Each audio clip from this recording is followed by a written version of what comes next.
সন্তানকে আলেম বানানোই হোক পরকালীন মুক্তির পাথেও এক অনন্য দৃষ্টান্ত। নিজস্ব প্রতিবেদক সোহরাব হোসেন, সুন্নি আল কাদেরী। দড়ি ভেলানগর।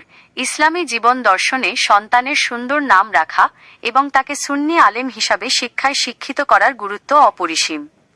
একজন সুন্নি আলেম সন্তান কেবল একটি পরিবারের গৌরব নয়, বরং পরকালে বাবা মায়ের জন্য জান্নাতের পথ সুগমকারী এক অমূল্য সম্পদ। সম্প্রতি সুন্নি আলেম সন্তানের প্রয়োজনীয়তা নিয়ে ধর্মপ্রাণ মুসলমানদের মাঝে নতুন এক জাগরণ পরিলক্ষিত হচ্ছে। ইসলামী শরিয়াহ অনুযায়ী সন্তানের নাম রাখার ক্ষেত্রে বিশেষজ্ঞরা তিনটি বিষয়কে অগ্রাধিকার দেওয়ার পরামর্শ দেন। আল্লাহর গুণবাচক নাম, নামের শুরুতে আব্দুল যোগ করে নাম রাখা, যেমন আব্দুল জলিল। নবী রাসূলগণের নাম, তাদের পবিত্র নামের বরকতে নাম নির্বাচন করা। অলি আউলিয়াদের নাম, নেককার ও আল্লাহর প্রিয় বান্দাদের অনুসরণে নাম রাখা। আলেম পরিবারের পরকালীন মর্যাদা। একটি বাস্তব চিত্র সন্তানকে আলেম হিসেবে গড়ে তোলার সুফল নিয়ে সম্প্রতি একটি হৃদয়স্পর্শী উদাহরণ সামনে এসেছে। দড়ি ভেলানগরের আব্দুল জলিল সাহেব তার সন্তানকে সুন্নি আলেম হিসাবে শিক্ষায় শিক্ষিত করার যে সুদূরপ্রসারী সিদ্ধান্ত নিয়েছিলেন, তার সুফল পাওয়া গেছে তার এক ছেলের ইন্তেকালের পর। আব্দুল জলিল সাহেবের বড় ছেলে মোহাম্মদ নজরুল ইসলাম ইন্তেকালের পর জানাজার নামাজ ইমামতি করেন তারই ছোট ভাই মাওলানা রফিকুল ইসলাম। শুধু তাই নয়, জানাজা পরবর্তী মিলাদ কিয়াম সম্পন্ন করেন মাওলানা রফিকুল ইসলামের সুযোগ্য পুত্র মাওলানা রাকিবুল ইসলাম। পরিবারের পক্ষ থেকে কবরে আজান দেওয়ার পর দোয়ার মাধ্যমে মৃত ব্যক্তিকে বিদায় জানান। পরিবারের সদস্যদের এমন সরাসরি দ্বীনি অংশগ্রহণ উপস্থিত সবার মনে সুন্নি আলেম সন্তানের প্রয়োজনীয়তা ও গুরুত্ব নতুন করে জাগিয়ে তুলেছে।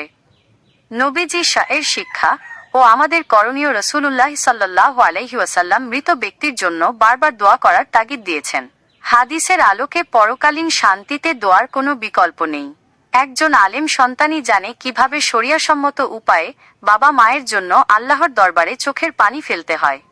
বিশেষ আহ্বান, আপনার পরিবারের অন্তত একজনকে হলেও সুন্নি আলেম হিসেবে গড়ে তোলার চেষ্টা করুন, যাতে আপনি যখন এই দুনিয়া থেকে বিদায় নেবেন তখন আপনার সন্তান আপনার জানাজার নামাজ পড়িয়ে মিলাদ কিয়াম করে কবরের পাশে দাঁড়িয়ে আজান দিতে পারে এবং আপনার মাগফিরাতের জন্য আল্লাহর দরবারে রোনাজারি করতে পারে।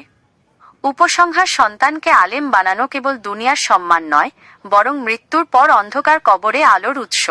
প্রতিটি মুসলমানের উচিত তাদের আগামী প্রজন্মকে ইসলামের সঠিক শিক্ষায় তথা সুন্নি আলেম হিসেবে গড়ে তোলা। সুন্নি শিক্ষায় শিক্ষিত সন্তানই হতে পারে দুনিয়া ও আখিরাতে পরিবারের জন্য প্রকৃত নাজাতের উসিলা।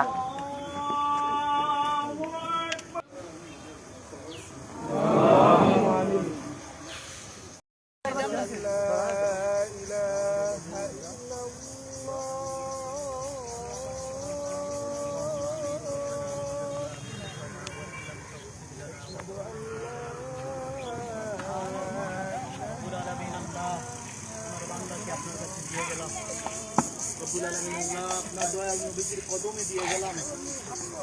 আল্লাহ, যখন আল্লাহ সওয়াল জবাব করাবে আমার দয়াল নবীর শাফায়াত নসিব করে দিন রব্বুল আলামিন। আল্লাহ, এই কবরের ভিতরে আমার দয়াল নবী ছাড়া আর কেউ নাই। আল্লাহ, এই কবরের ভিতরে আমার চাচা জানকে আল্লাহ আপনি কবুল করেন রব্বুল আলামিন। আল্লাহ, চাচার জীবনের সমস্ত গুনাহগুলো আপনি মাফ করে দেন।